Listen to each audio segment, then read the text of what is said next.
It's the dead of winter on Lawrencetown Beach, a popular summertime spot, just about a half-hour's drive outside of Halifax, on Nova Scotia's eastern shore. It was back in the 60s when locals first saw a few free spirits diving into the Atlantic, with surfboards tucked up under their arms. Paddling straight out into surging winter storms, these East Coast surfing pioneers were thought to be a little crazy.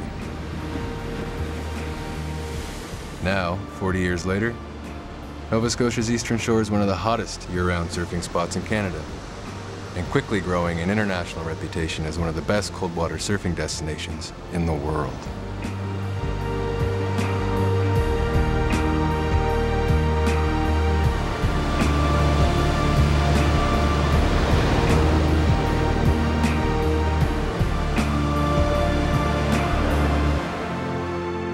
One of those original old-school surfers is well-known author and poet Leslie Choice. Born and raised in New Jersey, Leslie has called Lawrencetown his home now for over 3 decades.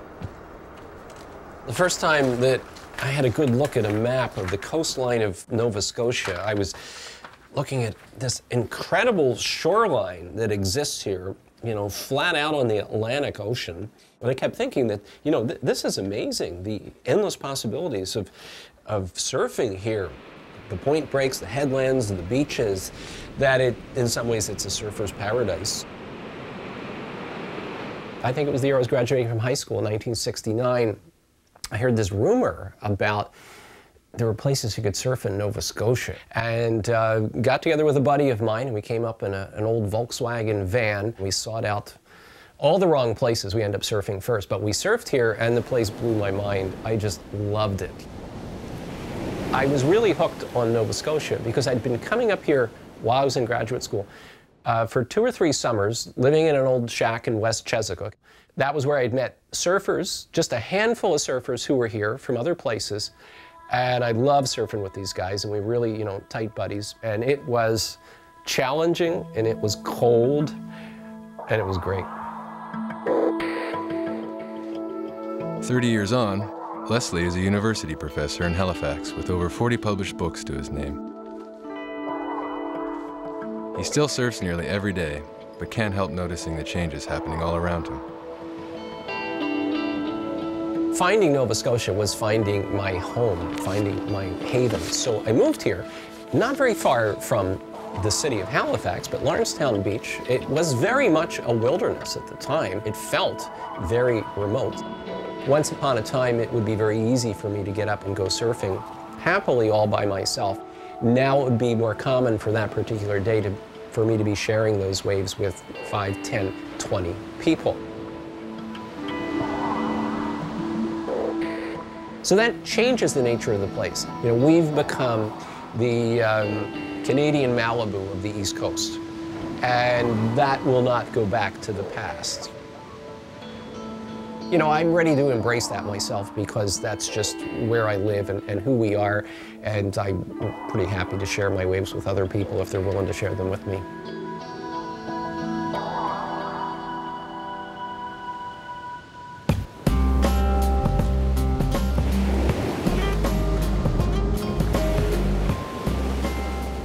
Following in the footsteps of early trailblazers like Leslie is a whole new generation of daring East Coast riders.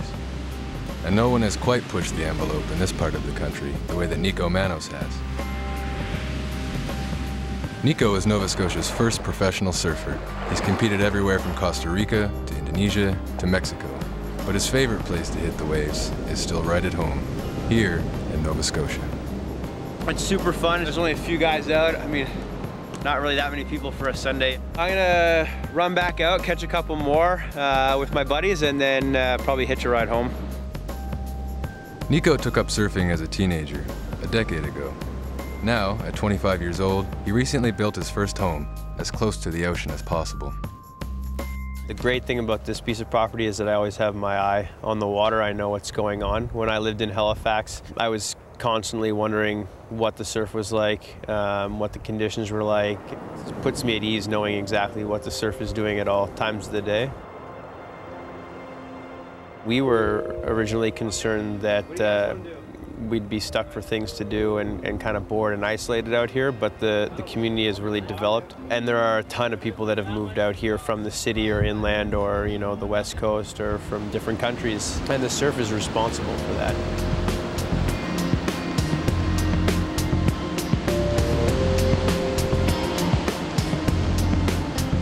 Wintertime is where it's at. You know, there are more storms that are more intense. And although it's cold, the conditions are really world-class. With my career, I'm lucky enough to travel almost 6 months out of the year to foreign locations. And it's funny though, you travel to these amazing destinations, Hawaii or Indonesia or Australia, and the whole time that you're there, you're sort of in the back of your mind, you're thinking about home and the waves here. And I've said it before and I'll say it again, you know, I look forward to coming home from a trip more than I look forward to going on a trip.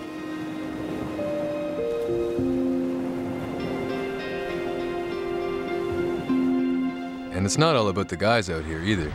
Extreme cold water surfing is also attracting women, like Janine Strickland. I'm definitely a competitive person, and so I find surfing pushes that, and when I see what the guys can do, I want to be able to do that too. So that really pushes me to constantly get better and takes myself to bigger waves and different challenges.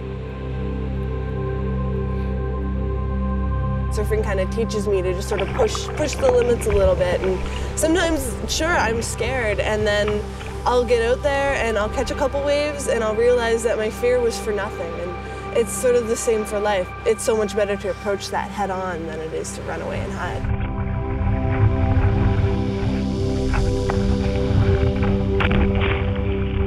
I love winter surfing, and cold days like today, it's almost a surreal feeling because you're in this water and you know it should feel horridly cold. Eventually your feet start to go numb and your legs start to go numb and your hands start to go numb and you begin to wonder why you're actually out there. But for a while you're just sitting there and everything's so calm and quiet at times, and there's less people, so there's sort of less noise, and even the lighting in the winter is different time. It's more crisp and the waves really sparkle and you just feel super connected to nature and super connected to the ocean. It's great.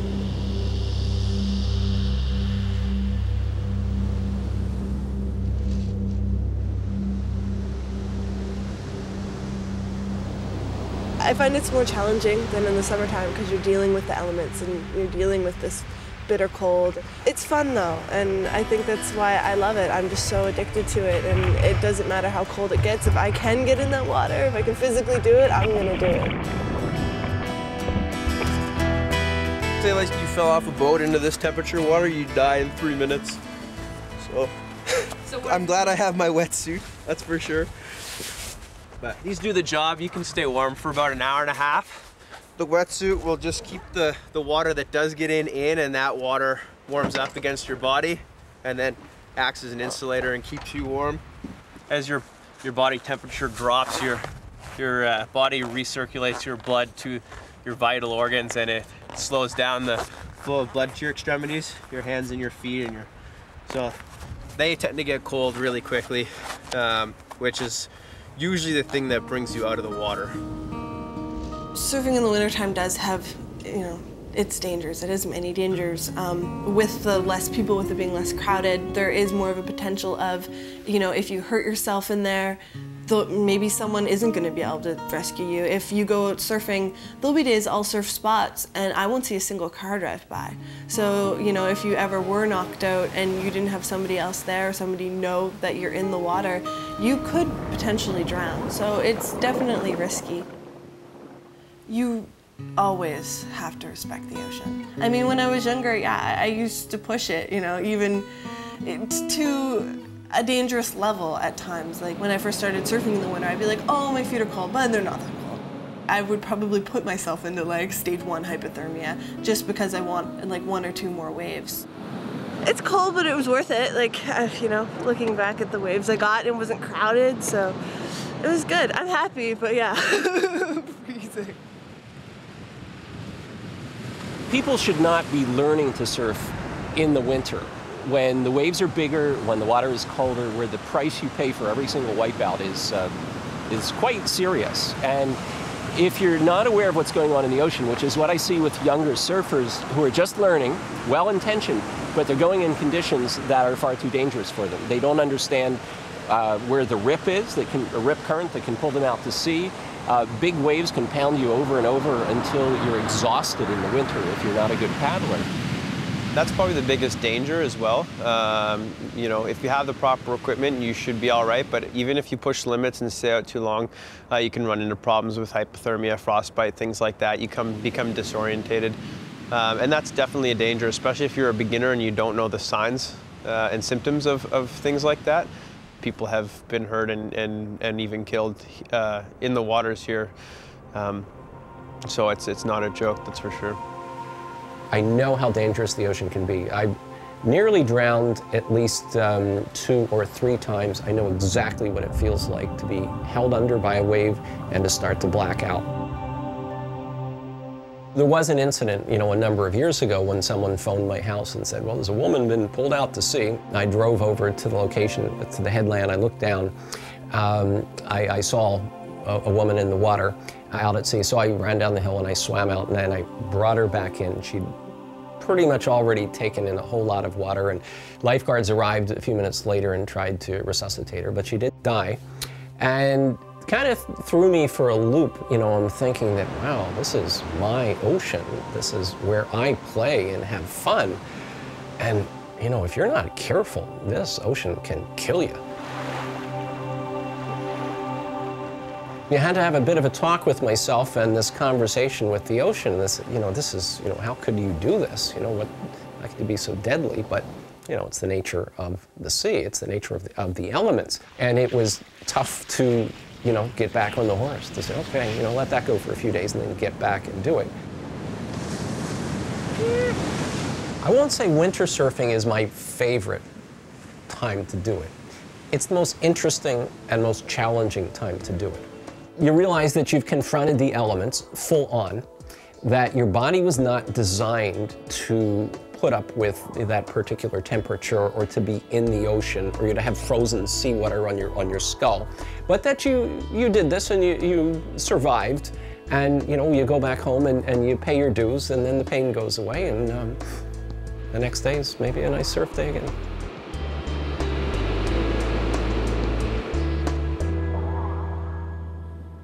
For most surfers, there's surf, and then there's everything else. Being prepared to get in the water anytime Mother Nature calls isn't something most bosses understand. Here in Lawrencetown, many folks have found some innovative new ways to make a living from the waves. It's amazing. I'm 24 and I own my own business, and I absolutely love it. I get to teach people how to surf, which brings me so much joy. It's unbelievable. Janine is a co-owner and surfing instructor with One Life Surf School, an upstart local company founded by a group of young women bent on making the male-dominated sport more accessible to women and girls.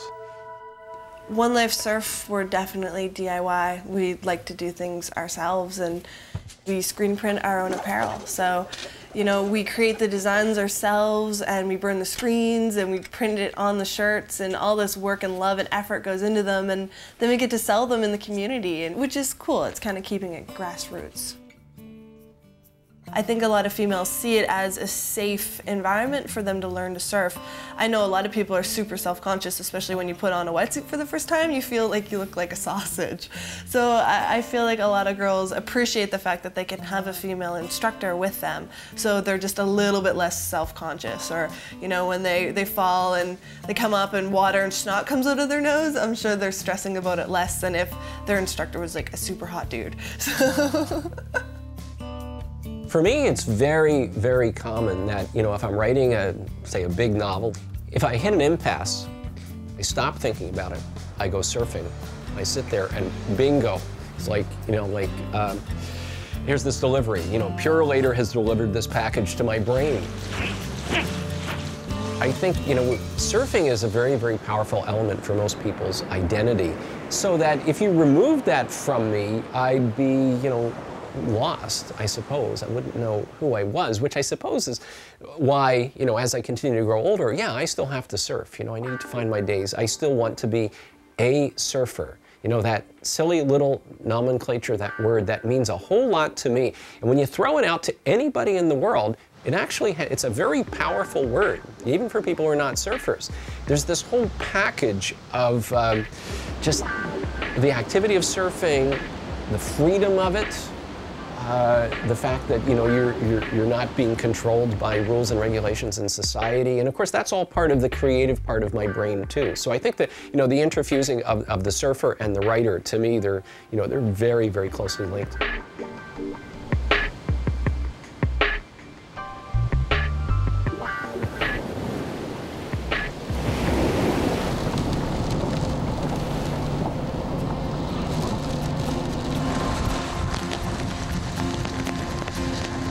For Nico Manos, being a pro surfer has never been a 9-to-5 job.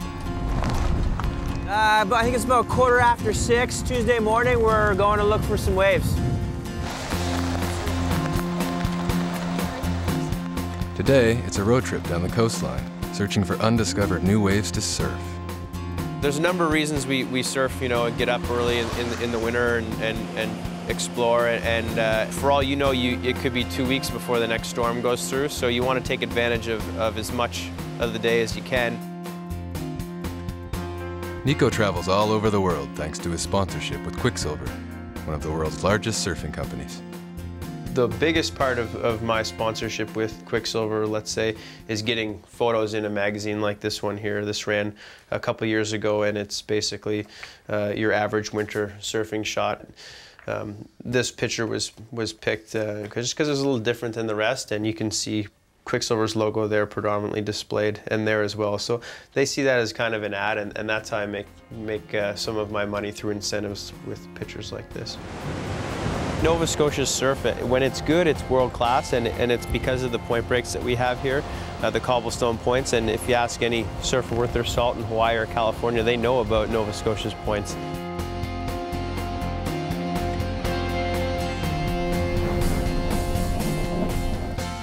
Our geography just makes for what we call perfect point breaks. 10,000 years ago when the glaciers came through, they deposited these massive mounds of clay and rock that now protrude out into the ocean. In the fall and winter, when we do get these really big storms that roll through, the waves break down the side of those points, and it's basically a surfer's dream.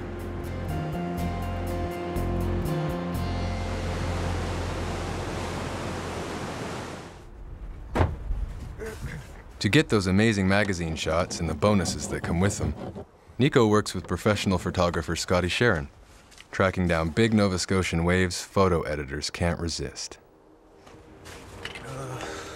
Time to get cold.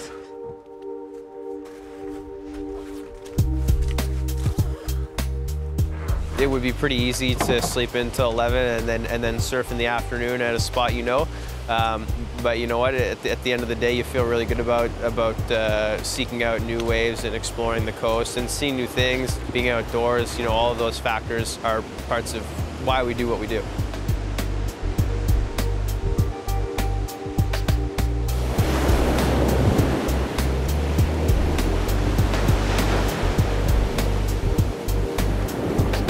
There's something unique about the pictures that we take here. There's different background, there's different foreground. And I think that it's definitely given me an opportunity, an opening that I otherwise wouldn't have had. I think I got one. Yeah. Get that one boost. It's huge, but I didn't land it. Yeah. The pictures that we're taking here, there's snow-covered pines, people with icicles hanging off their hoods and things like that. And Canada's got the longest coastline in the world of any country. So, as far as surf exploration goes, it's making people think,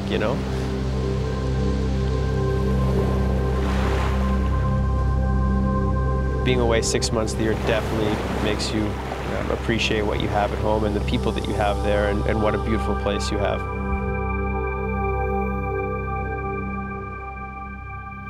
A lot has changed in the 40-some-odd years since the first surfers paddled into the waters of Nova Scotia's eastern shore.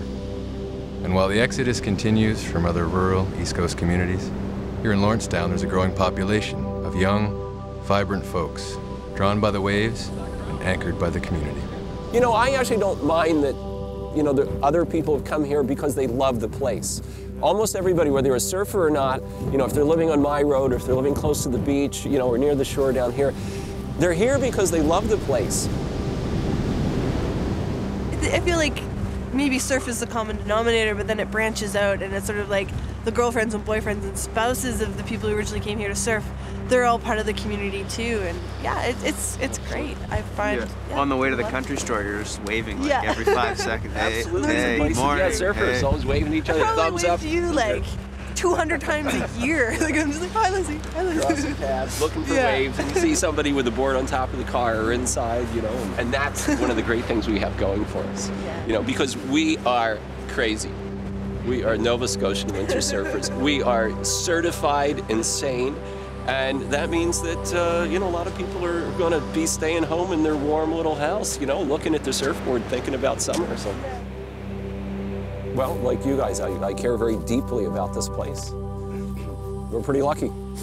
I'm happy. Yeah.